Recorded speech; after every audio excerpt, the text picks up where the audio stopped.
The hearing to order. My name is Christopher Ryan. I'm the solicitor for the Warren County School District. On behalf of the Board of School Directors, I'd like to thank everyone for attending this evening's public hearing held pursuant to Section 780 of the School Code on the issue of the potential closure of the high school portion, grades 9 through 12 of the Sheffield area high school, and the high school portion, again grades 9 through 12 of the Youngsville Middle High School. The school code states that before the board can close a school, it must hold a public hearing relative to the closure, with the hearing occurring at least 3 months prior to a board vote on whether or not to close the school. The district is holding this evening's hearing in order to comply with this mandate, and one of the primary purposes of the hearing is for the public to share with the board its thoughts on the issue of the potential closure of the schools. I want to stress the fact that the board's having a school closing hearing does not mean that a decision has been made to close either school. In fact, no decision has been made in this regard, and the purpose of this hearing is for the board to receive information and public comment to assist the board in making its decision on whether or not to close one or both of these schools. This evening, board members will listen to public comment without engaging in a dialogue or question and answer session with those offering public comment. The purpose of this hearing is not for the board to engage in deliberation, but rather to receive public comment, and the board will not be voting tonight on the closure of either school. Tonight's hearing is not the end of the process. The topic of closing the schools will be discussed by the board and the committee of the whole at public meetings in future months, and the public is welcome to offer additional public comment during those meetings as well. The law requires that we keep a record of tonight's hearing, so accordingly we have a stenographer present for this evening's hearing. Prior to receiving public comment regarding the potential closure of the schools, I would like to turn the proceedings over to the Superintendent, Gary Weber, who will make a presentation that contains the administration's recommendations relative to the closure of the schools, and that also outlines the factors and considerations that the administration is relying on for the basis of its recommendations. At the conclusion of Mr. Weber's presentation, I'll open the proceedings up for any questions that board members may have of the administration. I would ask that the board member question portion of this evening's hearing be very brief, given that the primary purpose of this hearing is to receive public comment, and also because board member questions can be asked and addressed over the next 3 months that must lapse before the board is permitted to vote on any school closing. Following questions from board members, I'll open the proceedings up for public comment. In order to maintain order and so that this hearing can proceed as efficiently as possible, I ask that members of the public please only comment during the public comment portion of this hearing and refrain from commenting during or interrupting the other portions of the hearing. So at this point, I'll turn it over to Mr. Gary Weber for his presentation. Good evening, members of the board. Good evening, members of the Board of Education. I'm here tonight to present the proposal for the consolidation of Sheffield area high school grades 9 to 12 with Warren area high school and Youngsville high school grades 9 to 12 with Eisenhower Middle High School as a strategic step towards enhancing both educational opportunities for our students and the long-term financial sustainability of the district. The proposal is driven by 3 key areas of focus: academic benefits, financial considerations, and facility costs. First focus area of academic benefits. Board goal number 1 states that the Warren County School District will evaluate data and develop a sustainable model of school reconfiguration to provide students with equitable, high-quality educational opportunities across the district. As you can see in handout number 1, and all the handouts that I'm referring to tonight that the board has in front of them are all handouts that I've had out on the website. They're all the handouts that I've provided previously, and they're in the FAQ. So there's nothing new that's in front of the board tonight. They're just recapping things that are already out. As you can see in handout number 1, consolidating the high schools will provide a significant academic advantages for our students. By combining schools, we take a major step in ensuring that all students have equal access to the same curriculum, coursework, and extracurricular activities. This creates a more equitable educational environment across the district. A larger consolidated school will enable us to offer more course options, including a diverse range of electives. This will allow students to explore a variety of academic and vocational interests, supported by a more flexible master schedule. The consolidation will also stabilize class sizes. And you can see in the second and third handouts that I provided to you, the class sizes as they would be in a consolidated school, both the Warren School and the Eisenhower School. It would also reduce the number of different courses teachers must prepare for, leading to a more focused and effective teaching approach. Ultimately, students will benefit from expanded opportunities and a more robust academic experience. The average class preparations that teachers will be teaching will be significantly reduced, especially in the Eisenhower-Youngsville consolidation, from over an average of 5.4 preps to 3.7. And that's broken up even in language arts, where the average number of preps by teachers is 7.5. That would drop to an average of 3.8. So it's significantly reduced teacher prep periods. The county is experiencing significant loss of population, and according to the Center for Rural Pennsylvania, by the year 2050, we'll have lost a projected 11% of the population. Senior population over the age of 65 is the fastest rising population in Warren County, while we are seeing a significant decrease in population in the ages of birth to 20.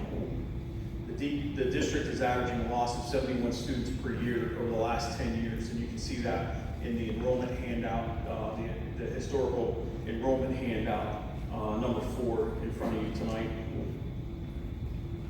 When we began this discussion, we used the 2022-23 data.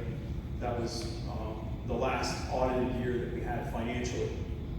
The student enrollment, October 3rd, 2022, was 3,911 students. The enrollment as of September 23rd was 3,796 students. And you can see that in the handout number 5, which I provided. We must begin to think about what the district will look like in the future. In 10 years, we're looking at a total population of 9 to 12 students of around 1,000 students. I've watched the master schedules in all schools continually decline over time due to the strain of population loss year after year.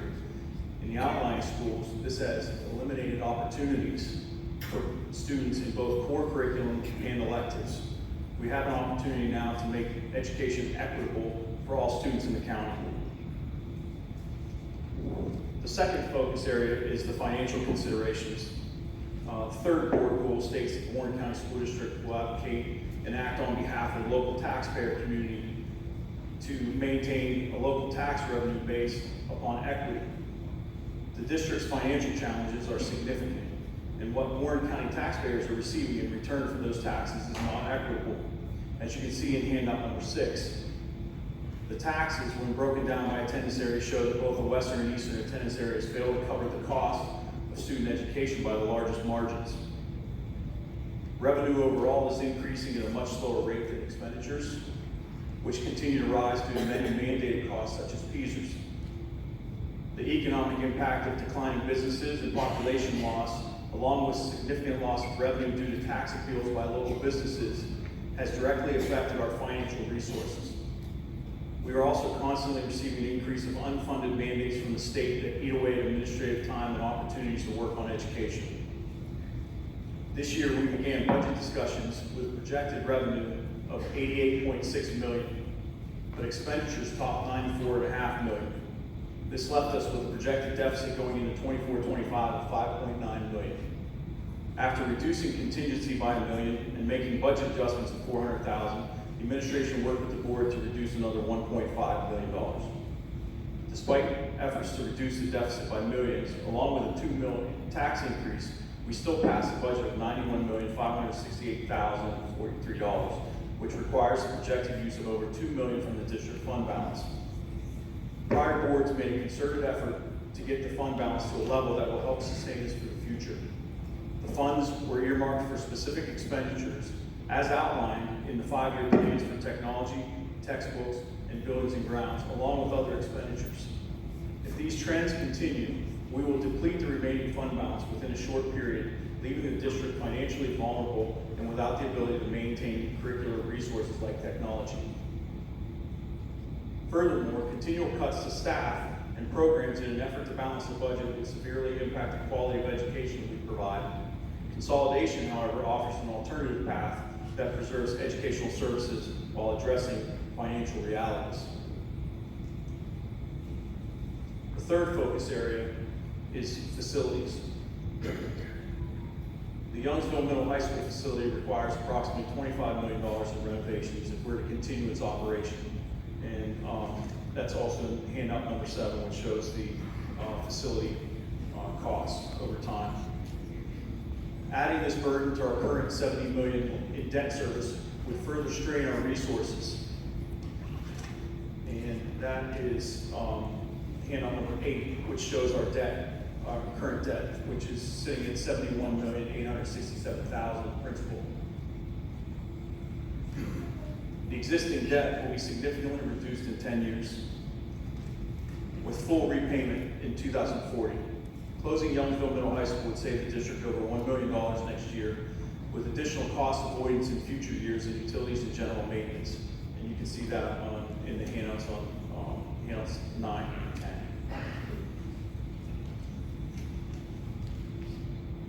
Other district buildings have undergone major renovations, and no further large-scale renovation projects are needed at this time. Consolidating the high schools would allow us to close one of the largest and most costly facilities, thereby avoiding a $25 million renovation expense. Regular maintenance costs associated with Youngsville Middle High School would also be eliminated, generating further savings. Additionally, by consolidating, we project over $1 million in annual savings from staffing reductions and other operational efficiencies, which are shown in handout number 11. One of the considerations brought forth was to consider moving Eisenhower High School grades 9 and 12 to Youngsville. There were several reasons that the administration did not consider this. The first and obvious reason is the renovation costs and ongoing maintenance associated with Youngsville Middle High School. The second reason is related to the QZAP bonds associated with Eisenhower Middle High School renovation. The student utilization to the footprint of the building would be significantly reduced if grades 9 and 12 were to be moved out of the building. This would trigger the state to assess use of the building to determine if remedial action on outstanding QZAP bonds would be necessary. This could result in loss of millions of dollars. And the final reason for choosing Eisenhower is the state of the building. Having recently been renovated, the building is in excellent shape and would offer a state-of-the-art facility for students in both attendance areas. We are confident that appropriate transportation for all students can be provided without excessive travel times, ensuring that consolidation does not unduly burden families. The administration would recommend after-school activity transportation be reinstated to assist students in extracurricular and athletic activities. Conclusion.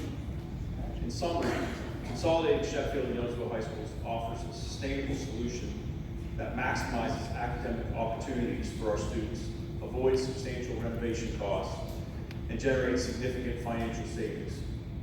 By taking this step, we can secure a brighter educational and financial future for the district.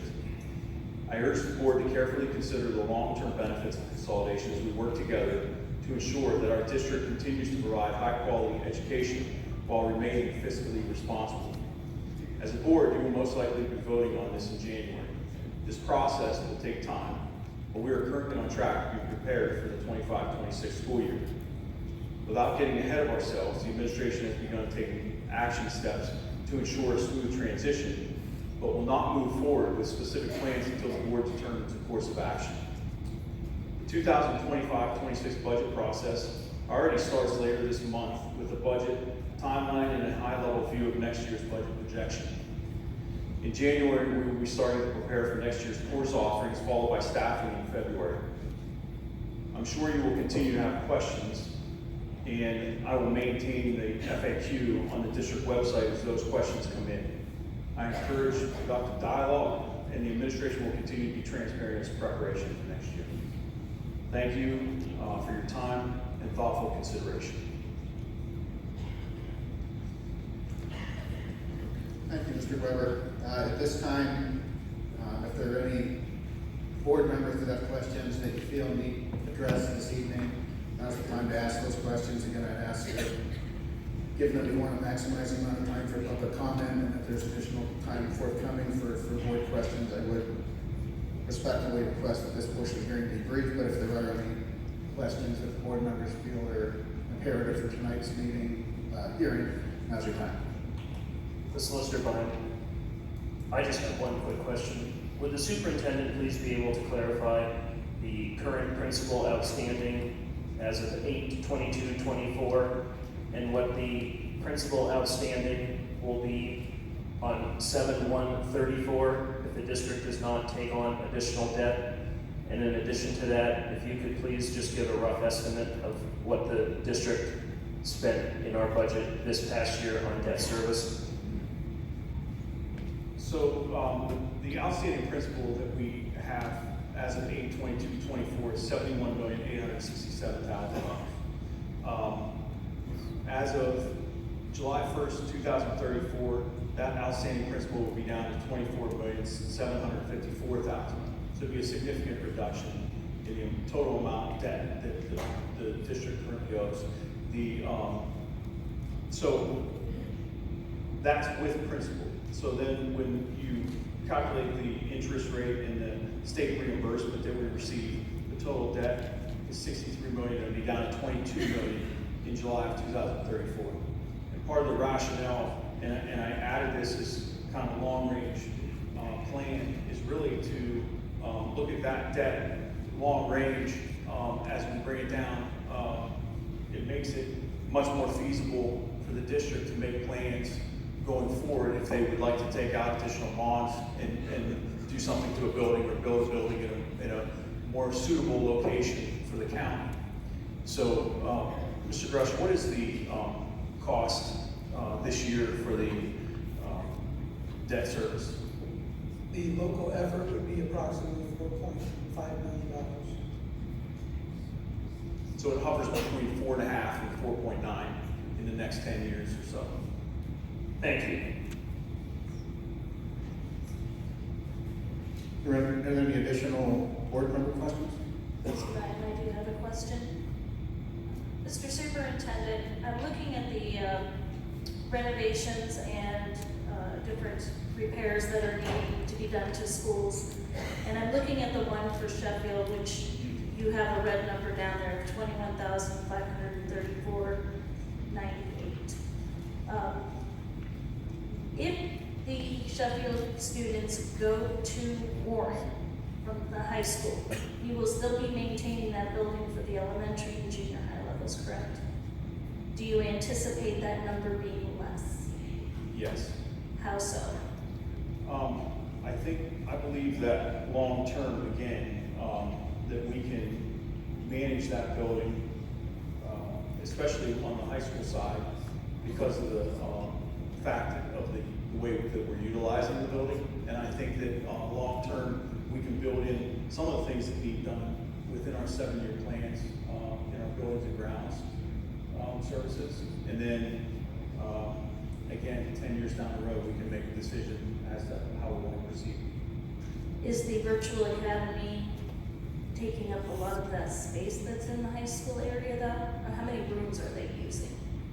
I don't know the exact number off the top of my head, but they're utilizing quite a bit of especially the what we call the rotunda. The pod.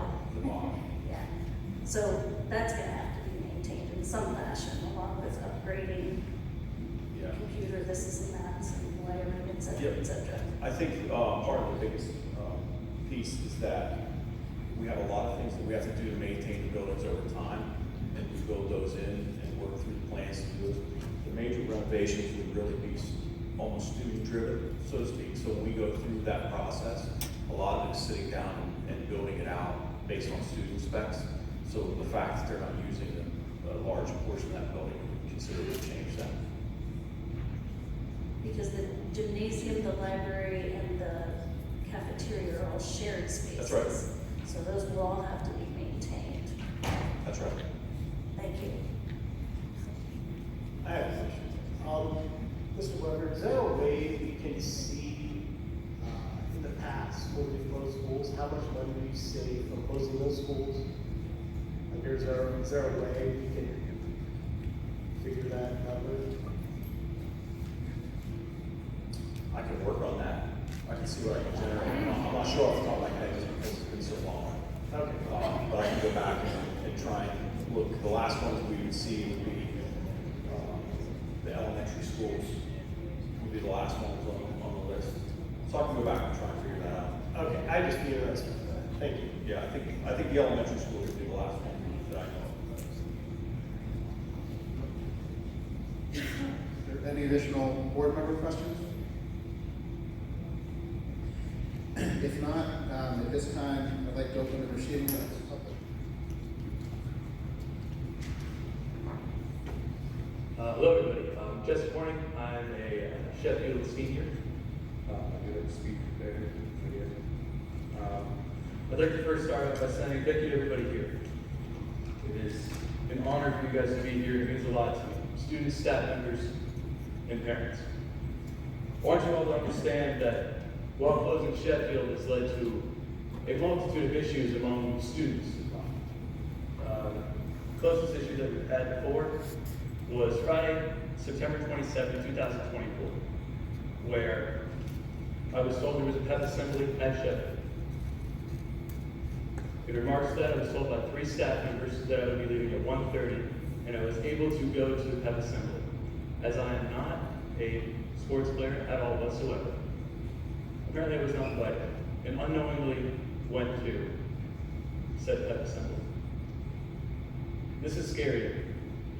I'm not even allowed to go back to my own school and watch my own pep assembly with my own people. Why? I don't understand that. I don't understand where that comes from. It's scary. And especially because when I walked into that school, it didn't feel like home. It didn't feel like home back in my 10th grade year when I had heard of Sheffield and other closing schools and whatnot. And now that's a reality. Now I'm standing up in front of 15 of you and people in the back and everybody here. And now I have to talk to my school. I have to talk to myself. You said that there wouldn't be a mass amount of time between schools. I know kids that live in Barnes who go from this school at 2:33, get on a bus, leaves at approximately 2:41, and don't get home till 4 o'clock at Barnes. That's crazy. You said there's not a mass amount of time, yet students who should be a 10-15-minute bus ride have now added an extra 20 to 30 minutes to their ride. To me, this is unjust and not right. Students and staff among that school. I've never seen more heart, more understanding of people, and more of anything in that school. I was part of the Sheffield football program my 11th grade year. I remember the day before we went to Sheffield, or to Warren, I should say. And I remember my coach saying, have each other's backs, because that's all you can have. And I agree. I believe that some of these students that made it through this school and made it through the change, having to come to a new school, and having to adjust to this change, this huge change, among where classrooms are, their lockers, the people they talk to, the students they see on a day-to-day basis, was the very little time they got to connect with their peers from Sheffield. That's how I made it through. I have 2 very good friends who are in all of my classes. 2 very good ones. At Sheffield, I had a lot more. I had a lot more understanding. I had a lot more time with my peers, with my family. To me, the school is more than just a price tag. It is more than what you pronounce it as, a cost. And to me, that's not okay. And I do not respect your decision, nor what you are trying to do to Sheffield High School. And now you're trying to do it to Youngsville. And to me, I disagree. This is the only way I can stand up for myself, my peers, and my school. And I want you all to understand that I may not be able to do anything. I may not be able to give you, $70 million in debt. I may not be able to do that at all, ever. But don't do it to the next school behind me. Okay. Thank you. I appreciate your time. Thanks for letting me speak. Thank you.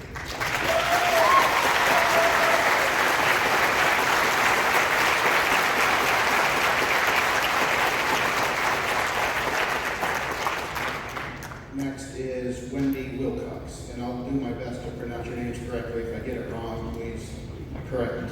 Correct, when you get to the podium. Good evening. I just want to ask, is the school board really looking into the future? As stated in the proposed plan, proposed YHS, and reiterated by Mr. Weber this evening, the school board plans to look at the situation in 10 years when the loans are paid down. They are looking at possibly doing a new facility or renovating in a geographically strategic area.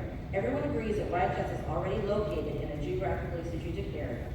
The argument that it will cost $25 million to renovate the school, however, I have to ask, how much is it going to cost to build a new facility or renovate a facility in 10 years?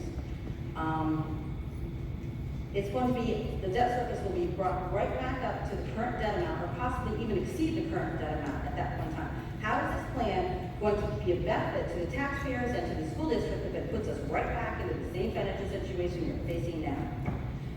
Harsh reality is, in 10 years, we will be looking at not only consolidating our high schools, but our elementary schools as well. The decline of the population is proof of that.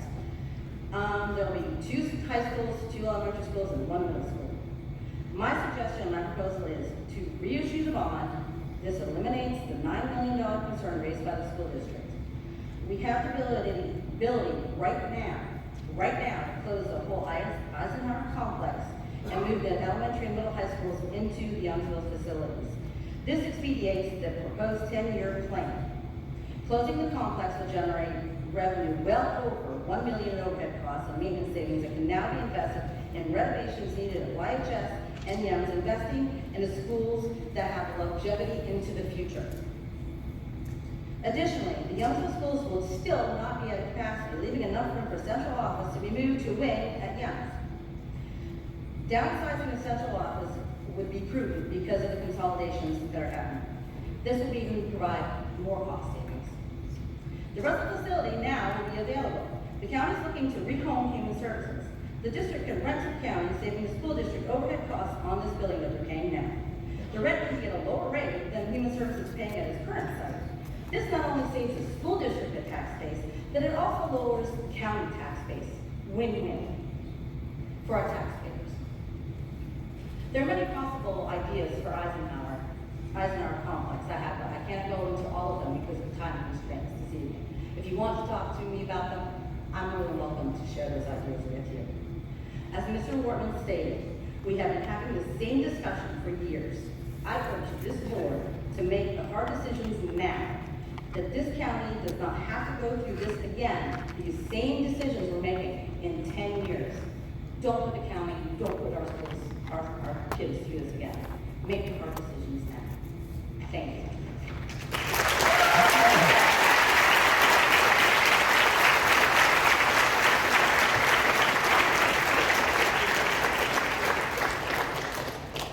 Next is Carrie Peterson.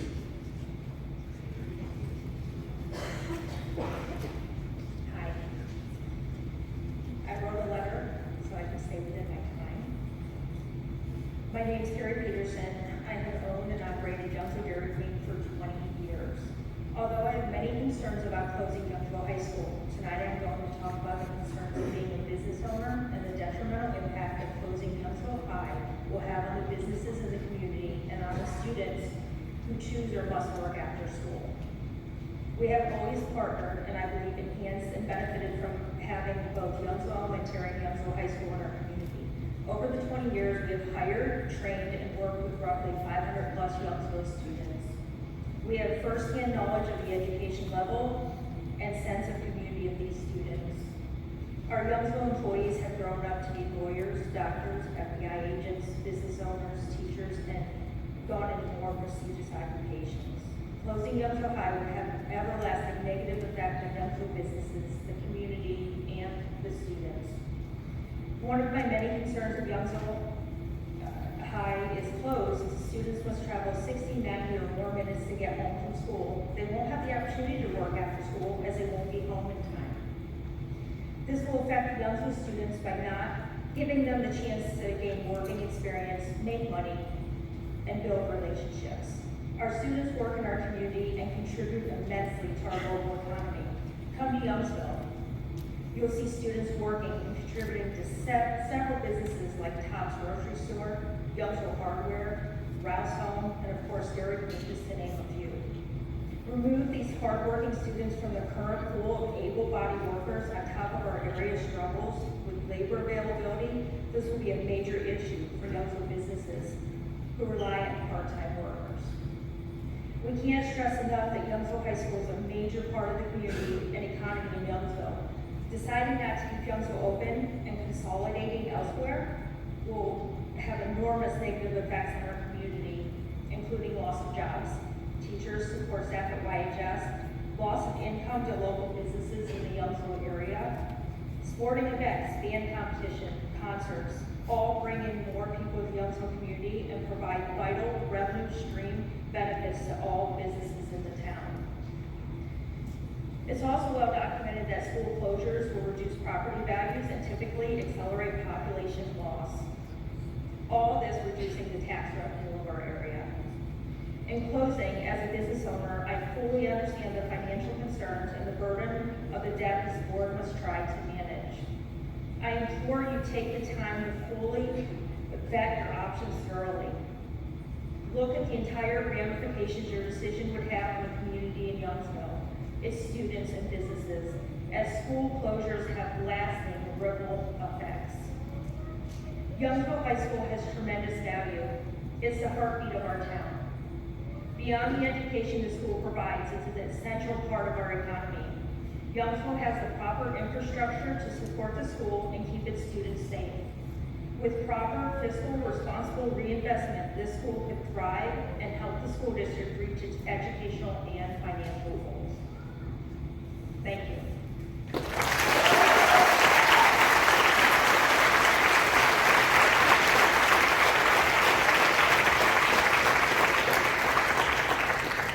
Next is Nate Lima.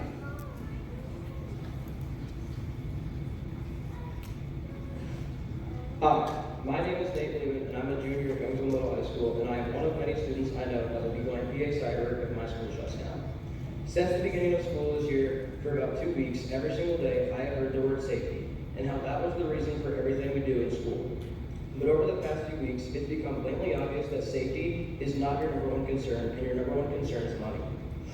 I say this because, taking costs out of the equation, there are no reasons to keep Eisenhower open over Youngsville. In fact, the reasons to keep Youngsville open beat Eisenhower in every category. Youngsville has its faster response times and 24/7 EMS coverage. Youngsville has its own water and sewage lines, as well as being the most centralized school in the county. From January 1st through September of 2024, there have been a total of 218 school shootings. According to amberbox.com, 12 and a half minutes is the average length of an active shooter incident. In 5 minutes is the average time taken to call the police following the first gunshot. So if the whole incident lasted 12 and a half minutes, the best case scenario, it would take Youngsville PD a minimum of about 15 minutes to get to Eisenhower, because of the fact the roads are narrow and have curves and bends. State police would not likely be able to ride any faster and would be more likely to take twice that amount of time for a minimum of 30 minutes. So that leaves the school shooter 15 minutes. That is not including the time for the police to get in the building and locate the shooter. According to AliceTraining.com, for every minute the shooter is in the building, it can be equivalent to 1 student wounded and 1 student dead. Using that same math, that could leave 15 students wounded and 15 students dead before Youngsville PD even arrives at Eisenhower. Now, same scenario, but for Youngsville, it would take Youngsville police about 90 seconds to get to the high school. Closing Youngsville is a short-term money answer, with the ignorance of putting more students and faculty at risk of being so far away from EMS and police. It's becoming more and more obvious that we, the students, are not the number one concern for the school board. It's obvious to me it's the bond money and the $25 million in renovations for the Youngsville High School. But now, we, the students, know that $25 million is the price of our lives.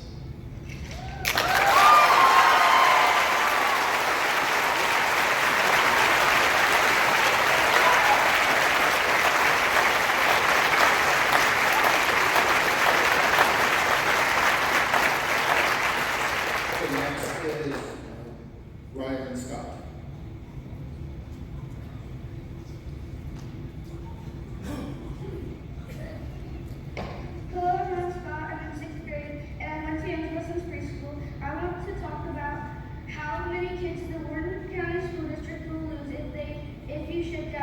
Youngsville. I'm talking about kids like me and my sisters because lots of kids live closer to Youngsville, and if you shut it down, kids like me and my sisters who live in Garland or Spring Creek also live closer to Corey and Hedgesville than Eisenhower. So kids like me and my sisters would probably go to one of the schools and leave the district. And if they leave the district, think of all the money you will be losing. There are kids in Youngsville sports that may not be able to participate in sports because of the financial burden on their parents. A lot of students will never get to participate because of the number of students in that sport at their new school. Thank you for your time.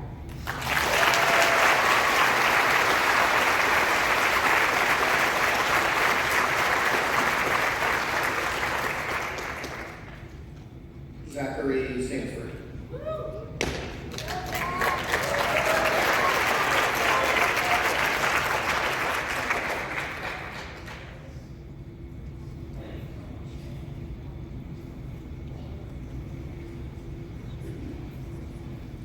Hello, my name is Zachary Sanford. I am a resident of Youngsville. I am a Youngsville graduate, and I am currently an educator at Youngsville. To begin, I would like to specifically kind of piggyback off of what the two students, Mr. Lehman and Ms. Scott, just said. Students are planning on leaving if Youngsville closes, and the financial burden that that would cause is massive. I have been running an independent survey that has turned back some pretty terrifying results. 55 students currently, just that took the survey, their parents to be fair took their survey, but 55 are planning on going to PA Cyber if Youngsville 9 through 12 closes. Assuming a $12,000 tuition for PA Cyber for them, that is $660,000 a year. That is also assuming that not a single one of them is special education, at which point the number leaps higher. If you would like further data, there is a QR code in the bottom bottom left-hand corner of the flyer that I gave you. That will take you to the raw data on a Google Sheets. Now, that is just the stats that I put together there. I am also concerned with the actual education that they will be acquiring at places like PA Cyber. I think that we can do much better for them in the district, but we need to regain their trust and keep them here for us to give them that.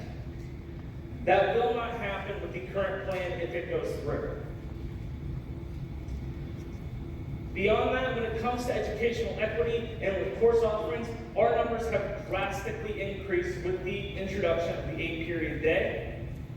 And to previous concerns about, say, language and how we only had one Spanish course, that was not due to student interest, that was due to staff retention. This year is the first year that we have maintained a Spanish teacher in our building year to year. And this is the first year in years that we have had a Spanish 2. And it is not because of lack of student interest, it is because of the staff and retention issue there. Beyond that, I also want to comment on the graying of our population. It is true, we are a graying county.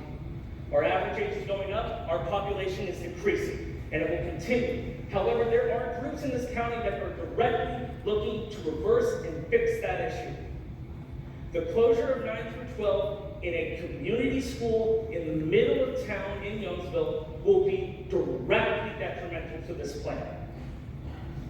It will directly hurt and increase the rate at which we lose citizens in this county. Our students deserve a future with a strong community, and we need to give that to them. We will be stripping them of that possibility with the reduction and loss of 9 through 12 at Youngsville.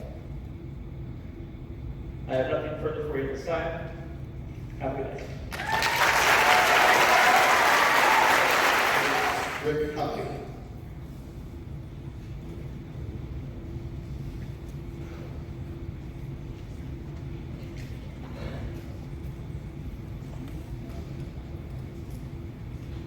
Good evening. My name is Rick Cupping. I'm a graduate of Youngsville High School and live in the Youngsville attendance area. A couple of things that really came to mind just recently is in the route from Youngsville to Warren, you have the 4-lane there. It's a very safe road of travel. And interesting enough, the state picked Starbrick for the area most central for Warren County PennDOT to be located. So they could service all the areas of Warren County from a central location. Give those people and taxpayers the attention that they needed for their roads. The same being for the Pennsylvania State Police. They've been in 2 different buildings, both of them there on the 4-lane between Youngsville and Warren. Here again, so that they can respond to different areas of the county in an equal amount of time, in the quickest. And I don't know that you're really hearing that and seeing that Warren and Youngsville are the 2 schools that are in the central area for the attendance. I feel badly for Mr. Myers, who's a wrestling coach, said approximately a month ago that for him to come in to Youngsville is 31 miles to the high school. And then if he has to go and the children have to be bused way up to Eisenhower, that's another 20 miles. So you're talking 50 miles one way. Who's going to want to participate in any sports? Or parents to be able to economically go to these sporting events for their kids? And when are the kids going to be able to study? They're going to be spending all their time on the road, going back and forth. And let me tell you that area of Sugar Grove over to Russell in the winter is historically bad, with a lot of ice and lake effect snow. And you're potentially putting our kids at risk of being killed on the road. Now, years ago, it's known that Youngsville High School had a number of kids changed from Youngsville to Eisenhower. Their attendance area was changed by David Bauer. And I heard different reasons why, but I'm not going to state those tonight. But we took a lot of kids from Wrightsville, Lottsville, and Bear Lake and gave them to Eisenhower, took Scandia away from Warren and gave it to Eisenhower. But here again, this last year, Youngsville still graduated 2 more students than Eisenhower did. In all fairness for the taxpayers of Warren County who live further out,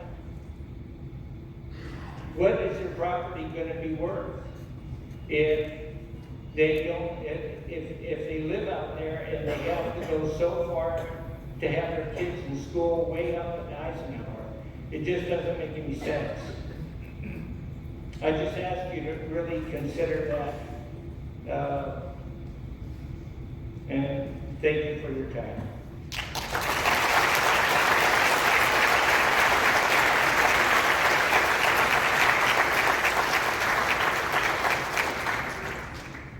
The stenographer has requested just a brief few-minute recess here, so if everybody can just sit tight, we'll resume the hearing in just a few minutes.